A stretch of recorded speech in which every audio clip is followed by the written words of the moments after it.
Então, o tema que me foi colocado é a questão da conceituação ou da caracterização do estabelecimento prestador para fins de incidência do ISS.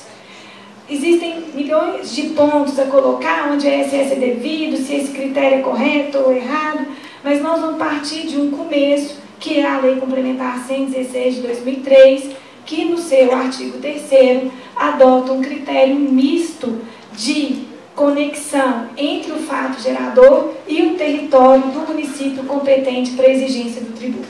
Então, a Lei Complementar adota como regra geral que o ISS é devido no local do estabelecimento prestador. E, como exceções, enumera um rol de 22 exceções em que o ISS é devido no local da efetiva prestação e estabelece exceções em que o ISS é devido no local onde está situado o estabelecimento tomador do serviço, que acontece nos casos de importação dos serviços e nos casos de fornecimento de mão de obra. Então, essa é a situação colocada do ponto de vista do legislador, que publica uma lei, se locomove, mobiliza no sentido de se editar a Lei Complementar 116, tentando um pouco romper com a jurisprudência que vinha sendo criada no Supremo, no STJ, desculpa, com relação ao Decreto-Lei 416.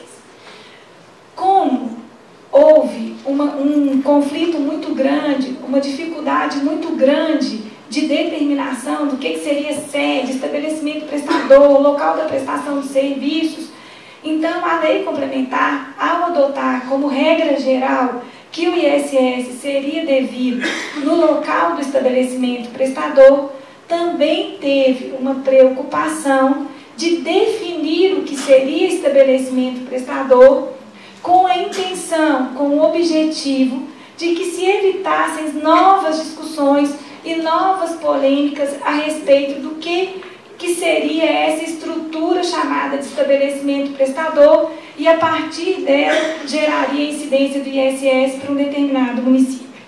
E aí, no artigo 4º da Lei Complementar 116, está estabelecido que o estabelecimento prestador é o local onde o contribuinte preste serviço de modo permanente ou temporário, constituindo uma unidade econômica ou profissional, cuja denominação enquanto filial, sucursal, sede, fosse irrelevante na identificação dessa estrutura.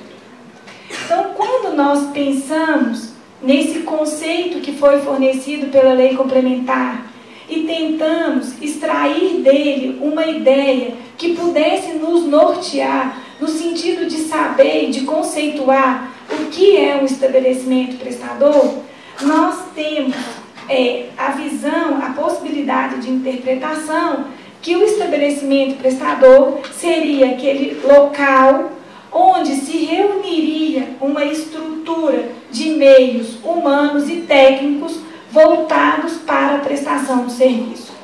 Então, seria necessária uma presença comercial de uma determinada empresa prestadora de serviço, onde, a partir daquele local, ela organizasse instrumentos que permitissem, por meio das pessoas que são os grandes prestadores de serviço e os equipamentos, que ela pudesse executar aquilo que foi contratado. Só que, embora a Lei Complementar tivesse por objetivo estabelecer um conceito e que com isso gerar uma segurança jurídica maior e evitar os questionamentos do que seria ou não estabelecimento prestador, essa expressão, esse conceito adotado, ele está permeado de questionamentos que hoje quem trabalha, quem milita no cotidiano do ISS, se vê às voltas o tempo todo. Então, nós não sabemos com segurança o que é uma unidade econômica ou profissional. Então, no sentido de estabelecer um conceito diante de um fato, de um prestador de serviço, chegar até você e te perguntar: eu tenho um estabelecimento prestador em Belo Horizonte? Então, como responder a ele se ele tem uma unidade econômica ou profissional aqui em Belo Horizonte, no sentido de elencarmos características que seriam capazes de formar uma convicção de que ali, de fato, seria um estabelecimento prestador. Uma outra questão que se coloca é qual que é a autonomia desse estabelecimento. O que esse estabelecimento pode fazer? Qual que seria o limite dessa presença comercial do prestador de serviço? Então, ele pode contratar, ele não pode contratar, ele de fato é uma unidade identificada da matriz que está em outro lugar. Então, qual que é o poder e qual que é a estrutura que esse estabelecimento prestador tem que ter? E aí, nós começamos a deparar com duas ideias que permeiam as características do estabelecimento prestador. O estabelecimento prestador é aquele em que tem a concepção do serviço, é aquele que pensou o serviço, concebeu o serviço, organizou o serviço, ou esse lugar da concepção tem que vir atrelado com a execução. Então, porque muitas vezes, num grande número de casos, o serviço é concebido em um lugar, organizado, estrategicamente, pensado, elaborado, só que a execução se dá em outro lugar. Então, no ponto de vista da execução, não é só uma execução, eu fui um dia e apertei um botão. Eu vou deslocar mão de obra, às vezes que eu contrato no próprio lugar da prestação de serviço, e essas pessoas, eu encaminho equipamentos, e essas pessoas vão executar aquilo que eu concebi em outro lugar. Então, o estabelecimento prestador tem que reunir a concepção e a execução, ou se ali tiver uma estrutura que reúne pessoas e equipamentos de forma a executar aquilo que foi pensado, se isso por si só já configuraria um estabelecimento prestador. E aí surge toda uma polêmica com relação a isso, porque é da realidade, da normalidade dos prestadores de serviço que muitos serviços sejam prestados de forma, às vezes, permanente, não é temporário, são contratos de mais de 10 anos que eles são prestados nas dependências do tomador. Então, se eu estou nas dependências do tomador, eu deixo de ter um estabelecimento prestador nesse local? Eu preciso de ter um contrato de cessão do espaço para que isso possa configurar o meu estabelecimento prestador? Então, vocês estão vendo que uma série de questões que estão ligadas com o dia a dia da prestação de serviço permeiam esse problema da identificação do estabelecimento prestador. E, em razão desses vários questionamentos e dessa dificuldade de se dar uma resposta concreta diante de um problema específico, se eu tenho ou não tenho um estabelecimento prestador naquele local, ou o que eu tenho que ter para que seja configurado um estabelecimento prestador naquela localidade. Então, os municípios começaram a legislar e também a emitir opiniões por meios de respostas de consultas, por decisões dos órgãos administrativos, no sentido de fornecer para os contribuintes elementos que pudessem, de alguma forma, guiá-los no sentido de cumprimento das obrigações tributárias. Então, eu selecionei 3 municípios, que são Belo Horizonte, São Paulo e Rio de Janeiro, no sentido de vermos como essa questão de configuração do estabelecimento prestador, como que isso está nesses três municípios, no sentido também de tentarmos identificar se existe uma coerência na adoção dos conceitos, se eles estão unidos, já que são municípios de grande porte, que teriam os mesmos interesses e que deveriam trabalhar juntos nessa questão de estabelecimento de um conceito de estabelecimento prestador.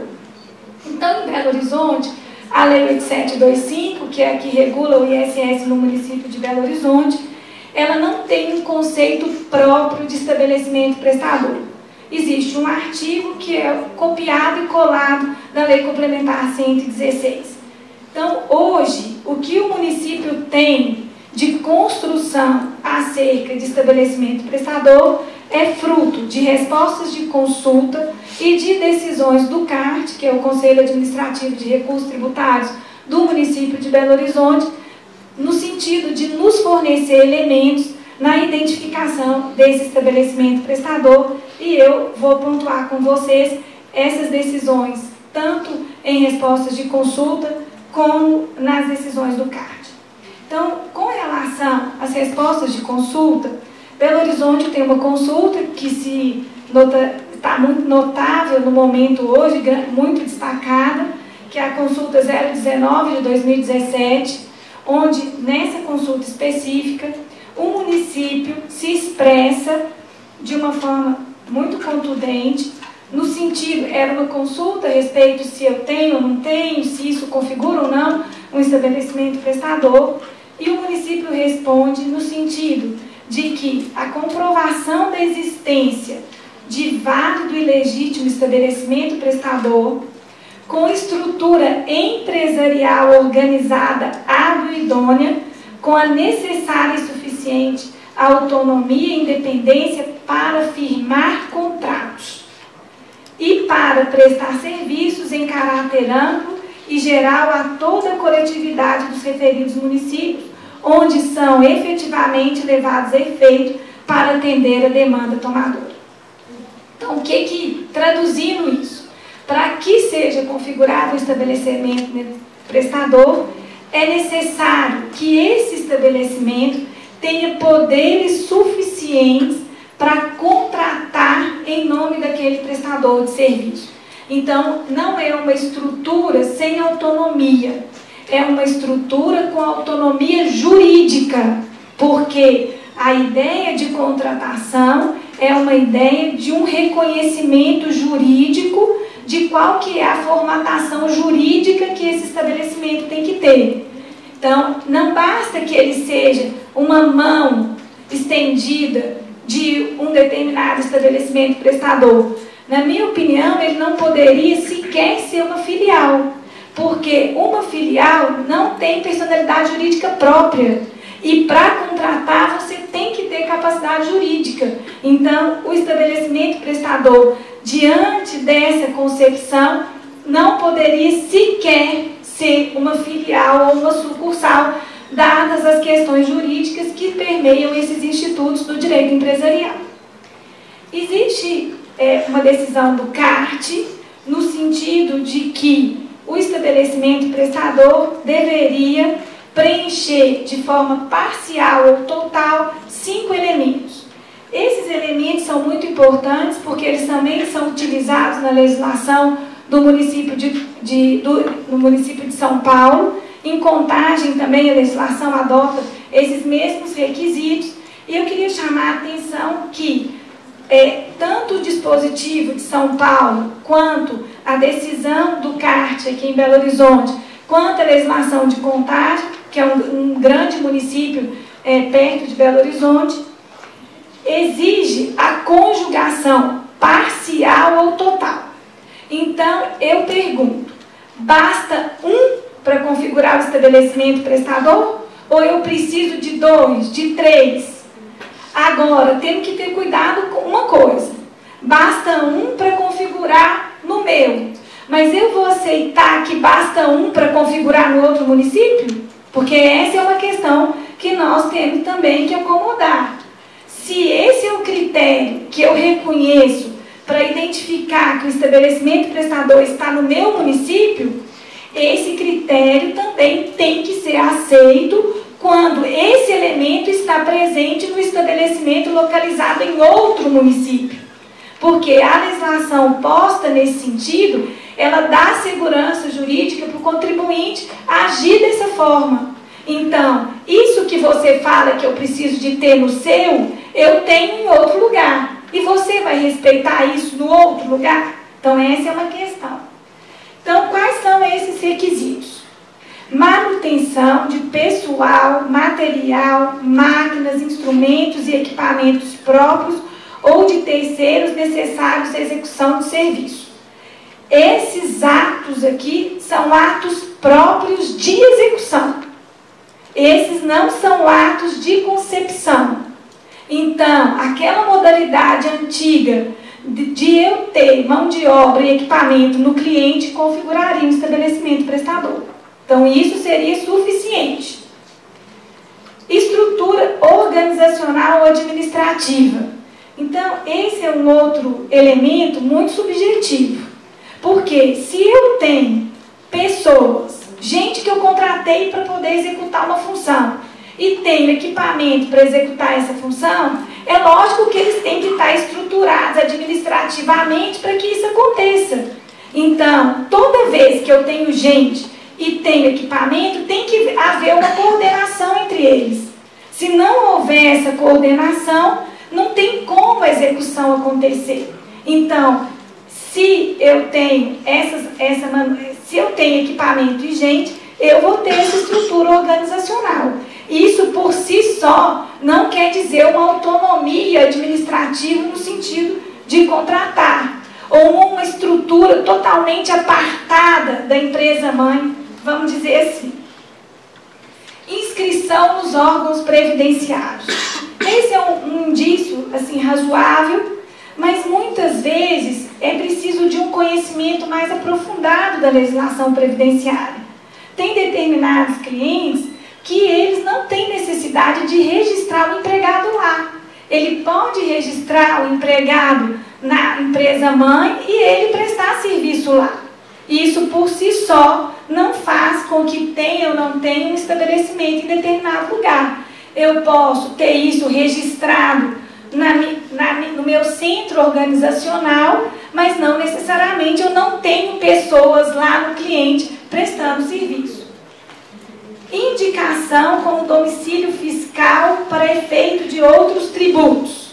Aqui é uma outra coisa complicada, porque traduzindo em miúdos, trocando em miúdos, inscrição como domicílio fiscal só pode ser inscrição municipal naquele município, porque um prestador de serviço não paga outros tributos municipais que justificariam a identificação dele lá no local da prestação como domicílio tributário. Os outros tributos que ele paga são tributos que são federais, que ele tem um domicílio fiscal só.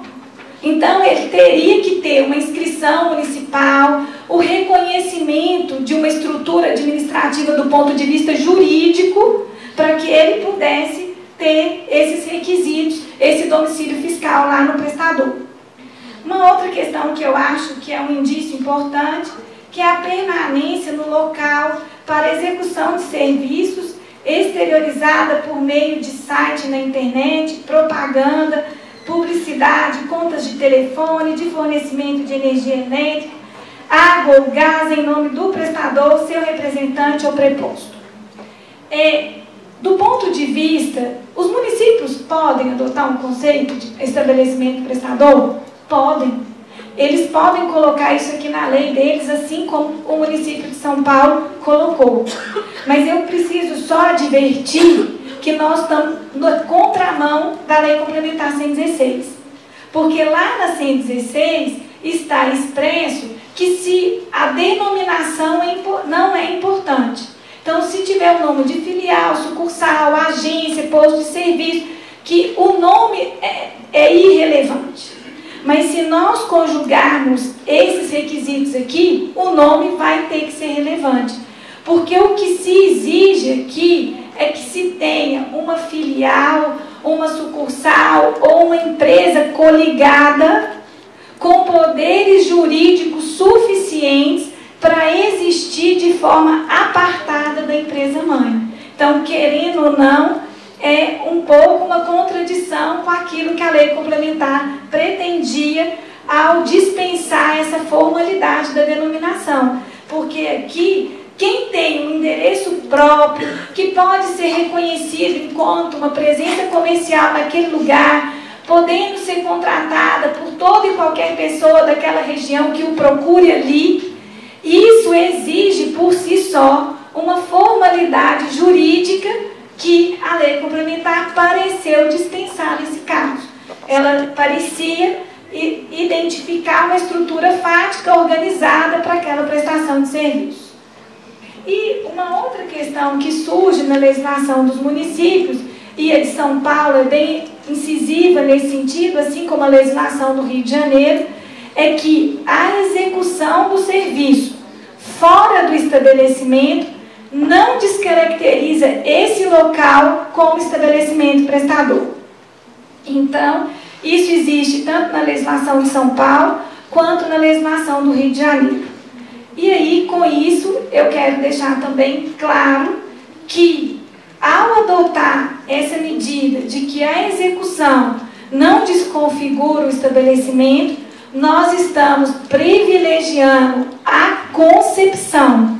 Então, será considerado estabelecimento prestador aquele local onde o serviço é concebido, onde ele é organizado, onde ele é estruturado, para depois ser executado em um determinado município.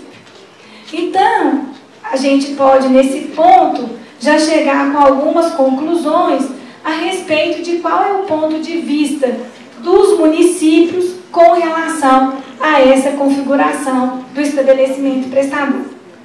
Tudo seria fácil se nós parássemos por aqui, porque, na verdade, nós não conseguimos identificar os pontos de vista ou eles não são os mesmos, dependendo do porte do município. Os municípios grandes sustentam uma autonomia do estabelecimento prestador, inclusive com relação a essa questão da contratação. Eles dão prevalência à concepção do serviço em detrimento da execução. E, enquanto isso, os municípios pequenos não querem nem saber disso. Eles andam em um caminho totalmente oposto. Para eles, onde concebeu é irrelevante. Eles não querem nem saber direito se teve deslocamento de pessoa e equipamento. A grande maioria dos municípios pequenos possui uma regra geral de retenção na fonte sobre os grandes tomadores de serviços. Então, eles estabelecem uma regra que todos os serviços tomados por esses grandes tomadores de serviço, aqui no nosso caso as siderúrgicas são exemplos disso. Então, todos os serviços que elas tomam é obrigado reter o ISS na frente e recolher para o município. E aí, nós ficamos numa situação muito complexa, porque esses tomadores de serviço, eles têm um poder econômico gigantesco diante do prestador. A grande maioria dos prestadores de serviços, principalmente esses que prestam serviço para essas grandes empresas conhecidas no nosso estado, eles prestam serviço só para elas. Eles não podem se dar o luxo de não obedecer aquilo que ela determina, porque aquela é a atividade dele, é disso que ele vive. Então, ele aceita ter o ISS retido e, em contrapartida, essas empresas não querem nenhuma confusão com esses municípios, principalmente as dos nossos estados. Elas sempre estão permeadas por questões ambientais e a última coisa que elas pretendem é qualquer contratempo com a municipalidade.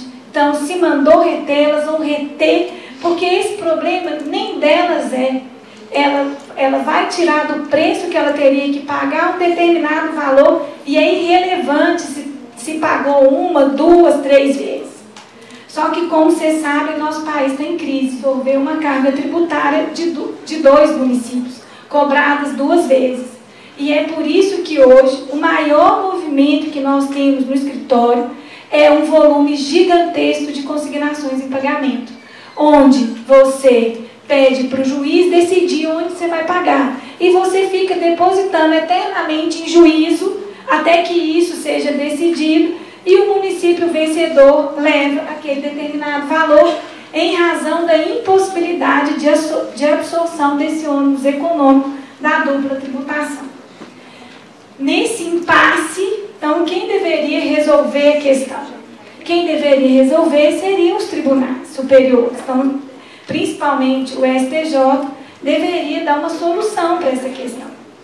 E aí, o STJ tem um recurso especial muito importante, que é o 1060021, que é uma decorrência desse acordo que o professor Paulo falou sobre o leasing. Então, uma vez que o Supremo entendeu que o leasing estava sujeito ao ISS, coube ao STJ decidir para qual lugar o ISS do leasing seria pago. Então, em qual lugar estaria o estabelecimento prestador do leasing? E aí, nesse julgamento muito importante, vem essa ideia do poder decisório suficiente. Então, naquela ocasião, quando o STJ, no caso específico do leasing, identificou que o estabelecimento prestador seria aquele com aquela unidade econômica ou profissional da instituição financeira, com poderes decisórios suficientes à concessão e aprovação do financiamento. Então, essa ideia de poder decisório nasce em 2008 com o julgamento desse recurso especial. Então, a partir daí veio essa ideia. Só que esse julgamento, ele é muito importante e eu queria citar três pontos deles, além desse que eu mencionei, que é a questão do poder decisório na identificação do estabelecimento prestador. O segundo, que é às vezes o que eu critico na jurisprudência, e é o que o professor Paulo, o professor Humberto deixaram bem claro aqui hoje, eu acredito que o Congresso vai girar em torno disso, o que é uma tristeza, na minha opinião. É que eles, então, aplicaram a regra do estabelecimento prestador, que não seria o local da execução. Mas o voto, na própria emenda, contém a seguinte expressão: o local da prestação do serviço é o do estabelecimento prestador. Mas não é diferente? O estabelecimento e o local da prestação não são coisas diferentes? E aí, essa resposta é dada por eles mesmos, porque nessa emenda existe a expressão que a opção legislativa da Lei Complementar 116 é um potente duto de esvaziamento das finanças dos municípios. Vou repetir. A opção legislativa é um potente duto de esvaziamento das finanças dos municípios periféricos. Ela representa uma descapitalização em favor dos grandes centros. Então, a gente vê que a decisão foi motivada por uma vontade dos ministros, muito bem intencionados, diga-se de passagem, de fazer justiça com relação à arrecadação tributária, adotando critérios que não estão na lei para resolver, para compatibilizar os interesses dos municípios grandes e dos municípios pequenos. Interesses esses que são, talvez, num país, na dimensão do nosso, com as desigualdades entre os municípios, uma missão que eu diria impossível. E, graças a Deus, em decisões recentes, eles fazem essa confusão de local da prestação, mas pelo menos tomam decisões em favor do local do estabelecimento prestador. O professor Paulo falou do IVA, da dificuldade da identificação do serviço e da questão da mercadoria. Então eu queria, já concluindo, trazer para vocês algumas reflexões e algumas dificuldades que a União Europeia vem tendo já há algum tempo na identificação do estabelecimento prestador. Assim como no Brasil, o IVA sobre serviços, que incide especificamente sobre o serviço, é permeado de um conflito de competência, porque lá também eles têm que conectar o fato gerador com o país que terá direito à arrecadação sobre o IVA. E eles adotam um critério misto, tal qual o nosso. Existem serviços que o IVA é devido no local do estabelecimento prestador, no local da própria execução e no local onde está situado o tomador, que no caso seria o consumidor do serviço. Nos acordos do Tribunal de Justiça da União Europeia, que discutem essa questão de identificação do estabelecimento prestador para fins de identificação de qual país teria direito ao imposto, eles diferenciam duas circunstâncias, que é o local da sede da atividade econômica e o estabelecimento estável a partir do qual é prestado o serviço. Com relação à sede da atividade econômica, eles caracterizam a sede como o local onde são tomadas as decisões essenciais de direção, o local da administração central, o local onde se decide sobre a política geral da sociedade. Então, para eles, sede da atividade econômica seria aquele lugar onde se toma decisões a respeito do futuro da empresa. É onde ela é comandada, a partir de onde ela é comandada. Eles falam que não precisa de ter uma sede para que o IVA seja devido. Basta que exista um estabelecimento estável, que é a partir do qual o serviço é prestado. Com relação ao estabelecimento estável, é importante pensar que a sede, ela é macro, ela gerencia várias questões da empresa, trabalhistas, de marketing, e o estabelecimento estável está voltado mesmo para a prestação do serviço. Eles afirmam que é necessária uma consistência mínima, então é preciso uma presença comercial efetiva, é preciso que esse lugar seja capaz de conceber aquele serviço, precisa de uma reunião permanente. O permanente aqui eu acho que está mais ligado à ideia de estabilidade mesmo. Uma reunião permanente dos meios humanos e técnicos necessários para prestar o serviço. E eles defendem que esse local ele tem que ter uma autonomia para a prestação do serviço. Essa autonomia da prestação do serviço me fez refletir um pouco sobre essa estrutura de máquinas e pessoas no tomador do serviço. Então, na União Europeia, essa estrutura teria que ser autônoma para prestar o serviço sozinha ali, sem orientação e sem a ordem de ninguém. Então, o estabelecimento, esse que reúne os equipamentos e as pessoas em um determinado local, mas que ele sozinho não tem conta, não dá conta de executar aquilo que foi contratado, esse não seria um estabelecimento estável a partir do qual o serviço é prestado. É preciso que esse conjunto de coisas consiga executar aquilo que foi contratado sem a ajuda de ninguém. Então, é importante que o estabelecimento esteja nesse... O estabelecimento prestador tem essa característica que eu não sei se essa característica está ligada necessariamente à conta de luz, telefone, questões previdenciárias. E aí, se a gente pensar entre o IVA e o ISS, nós aqui estamos fazendo confusão com tudo, na minha opinião. Nós estamos confundindo estabelecimento prestador com sede organizacional da atividade econômica, e ora exigimos a sede, ora exigimos estrutura. Nós estamos meio confusos, sem saber se nós queremos o gerenciamento total ou se a mera concepção organizada para prestar aquele serviço. Do mesmo modo que nós queremos a concepção, também queremos a execução, porque a execução tem que ser organizada, senão o serviço não é prestado.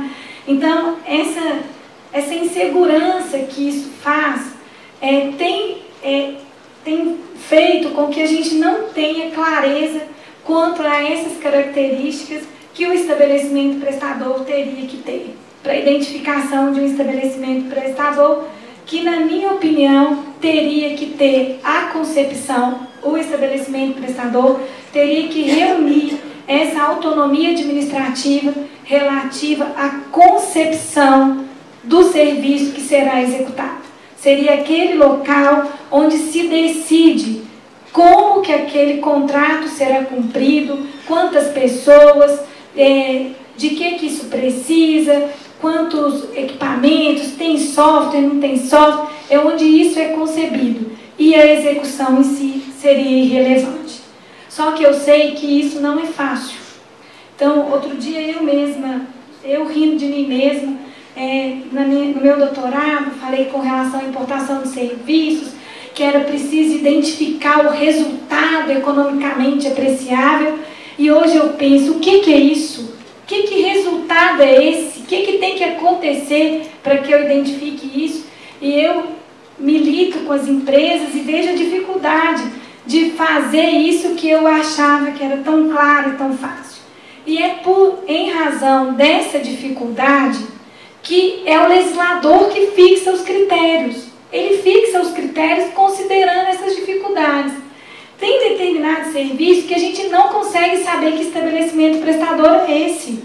Tem determinado serviço que eu só consigo materializar no local de execução, não tem outro jeito. Tem determinado serviço que eu só consigo pegá-lo pelo consumidor, destinatário do serviço. O exemplo disso são os serviços eletrônicos na União Europeia. Eles já se sucumbiram há muitos anos, no sentido de que nós nunca vamos conseguir saber onde está o estabelecimento prestador do Spotify, ou tampouco onde esse serviço é prestado. Nós só vamos conseguir saber quem ouve o Spotify. Então é por aí que nós vamos tributar esse serviço. E é por isso que, mais uma vez aqui, nós terminamos do mesmo jeito, que é preciso respeitar a vontade do legislador. Então, é o legislador que, assessorado por todas as equipes de fiscalização, e aqui eu tenho visto tanta gente da Secretaria da Fazenda, do Estado, do município, gente que eu conheço, muito competente, que tem uma vida inteira pensando em como solucionar esses problemas. E não pode, com todo respeito ao nosso judiciário, um ministro, no sentido de fazer uma justiça daquilo que ele acha que é certo, tentar alterar e mudar toda a ordem de uma legislação, no caso uma complementar, que foi muito discutida, que exigiu uma maioria absoluta do Congresso Nacional, e ele entender que ele vai fazer uma justiça maior do que o regime democrático pode nos oferecer. Então, é preciso, mais do que nunca, que nós entendamos e que nós respeitemos a vontade do legislador. É esse o instrumento que a democracia hoje nos oferece. E é a única forma de diminuir a litigiosidade e os conflitos que permeiam o ISS. Porque eu, que já fui uma grande defensora dos municípios, hoje estou me sucumbindo no sentido de que não tem condições dele permanecer de competência dos municípios, que a federalização é inevitável sob o ponto de vista da atividade econômica ficar completamente estagnada, porque eu tenho muitos clientes prestadores de serviço e eles não sabem se eles têm que pagar imposto e onde eles têm que pagar imposto, embora eles queiram muito pagar esse imposto. Então é com isso que eu termino, no sentido de sensibilizar a todos sobre a importância de nós obedecermos os critérios do legislador, no fim de, através da tributação, promovermos o desenvolvimento econômico e criarmos um país melhor para todo mundo. Muito obrigada.